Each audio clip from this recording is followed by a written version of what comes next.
O tsunami científico, destruidor da ciência incompleta, incoerente e não interpretável, e criador da ciência completa, coerente e interpretável. A planificação da física através da teoria dos unifótons. Amiga, amigo, eu sou José Roberto Rezende, autor da teoria dos unifótons. Hoje trataremos, espero que você goste, da interpretação das transmutações nucleares através da teoria dos unifótons. Uma evolução da física quântica para salvá-la, como as suposições complexas de Ptolomeu para salvar o modelo geocêntrico, é de que os nêutrons e os prótons sejam constituídos por quarks. Através deste modelo, a física quântica explica transmutações nucleares. Como os átomos são caracterizados pelo seu número de prótons, os processos que alteram esse número causam transformação de um elemento químico em outro. De acordo com a teoria quântica, as cargas elétricas dos quarks podem ser alteradas quando eles ganham ou perdem elétrons. E assim um próton transforma-se em um nêutron quando um de seus quarks recebe um elétron.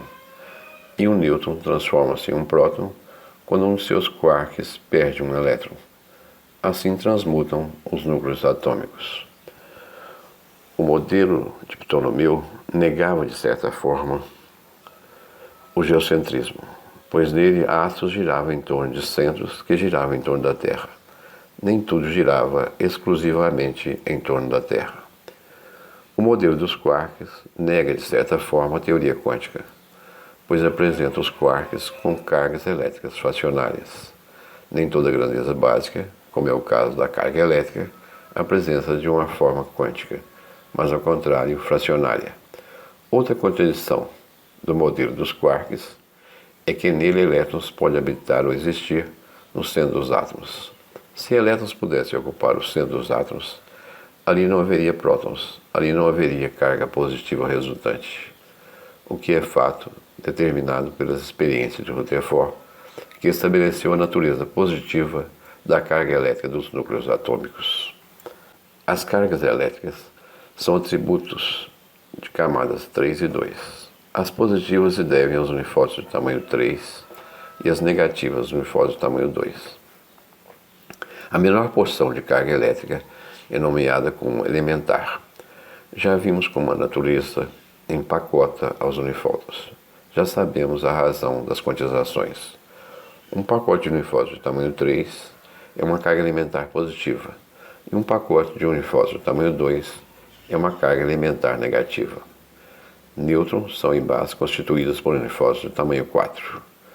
Camadas de unifótons de tamanho 4, envolvida por uma carga elementar positiva, constituem um próton, ou duas cargas elementares positivas constituem dois prótons. O número de prótons é o número de cargas elementares positivas envolventes de nêutrons. Esta é uma nova definição de número de prótons. Nêutrons mais massivos é que podem ser envolvidos por mais cargas elementares. O número de nêutrons elementares não caracteriza os elementos químicos, não distingue os tipos de átomos.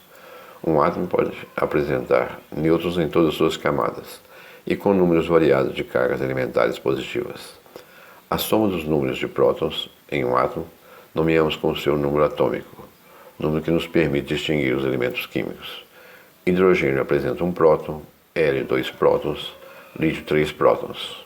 A carga elétrica positiva se conserva, mas o número de nêutrons e prótons não. Cargas se conservam por causa da conservação dos unifótons, inclusive os de tamanho 3 e 2. Mas prótons e nêutrons são estruturas materiais que podem modificar e assim não se conservam. O que caracteriza um elemento químico é o número de prótons de seus átomos, que é o número de cargas elementares positivas envolventes de seus nêutrons. Tudo que altera o número de cargas elementares positivas envolventes de nêutrons em átomos são causas de transmutações.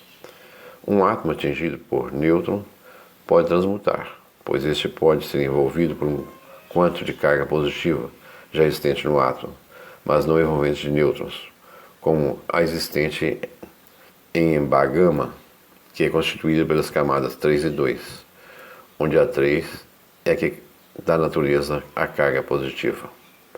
Um átomo atingido por nêutron pode também se desestruturar, pois a estabilidade das embás depende de suas quantidades de matéria, e então perder embás como outros nêutrons, inclusive envolvidos por carga positiva, como núcleo de hélio, partícula alfa, e das partes resultantes surgem novos átomos, e desses emissões de elétrons, pósitrons e neutrinos, ou seja, de energia. Se um pósitron, embá constituída por um unifóton de tamanho 3, colide com um nêutron e o envolve, temos o surgimento de um próton. Dessa forma, pósitrons que atingem átomos podem alterar os seus números atômicos, podem provocar transmutações. Átomos que absorvem pósitrons, que se tornam camada envolvente de nêutron, têm seus números atômicos aumentados.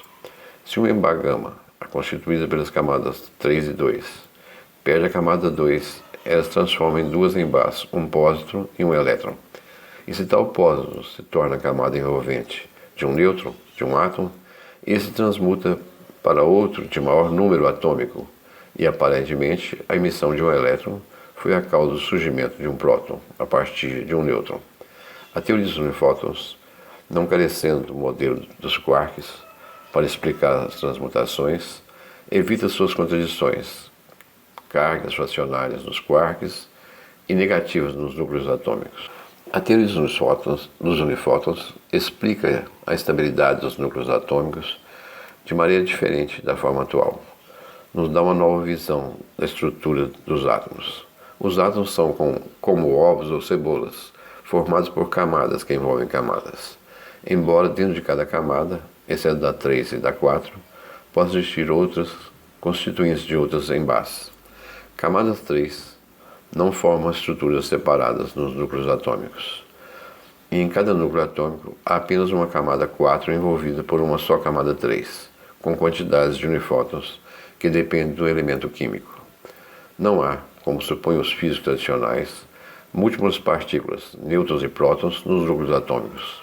Não há forças específicas no núcleo atômico para prender suas partes, pois essas não existem. Não há necessidade de suposição das forças fortes e fracas no núcleo atômico, o que simplifica tremendamente a física. No núcleo atômico há apenas camadas de unifótons.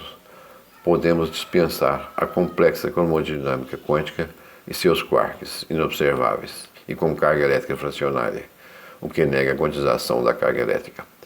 Os físicos tradicionais não conhecem o campo de impenetrabilidade decorrente do movimento dos unifótons, que explica todos os tipos de força e a forma genérica da estruturação da matéria. Não partindo dos elementares, em última instância, ou seja, dos unifótons, os físicos tradicionais fizeram invenções desnecessárias de outras partículas para a composição de partes supostas constituintes dos núcleos atômicos. Inventaram partículas para explicarem a outras partículas e assim são levados a uma busca sem fim. Inventaram os quarks para compor as supostas partículas do núcleo atômico, os nêutrons e os prótons. Inventaram os gluons para grudar os quarks. Criaram uma física intrinsecamente incompleta, com partículas para explicarem partículas, as emissões de quantos de unifótons de tamanho 4 de nêutrons por átomos não significa que esses existam formando pacotes isolados dentro dos átomos. Assim como a água de um lago não é constituída por gotas, embora quando atingida por uma pedra emita gotas. Visão mais ampla engloba, de forma mais simples e verdadeira, as visões particulares. Obrigado pela sua atenção. Um grande abraço. Manifeste se você gostou. Deixe um like e participe do nosso chat. Inscreva-se em nosso canal. Veja o próximo assunto, onde trataremos de uma nova visão da natureza dos fótons.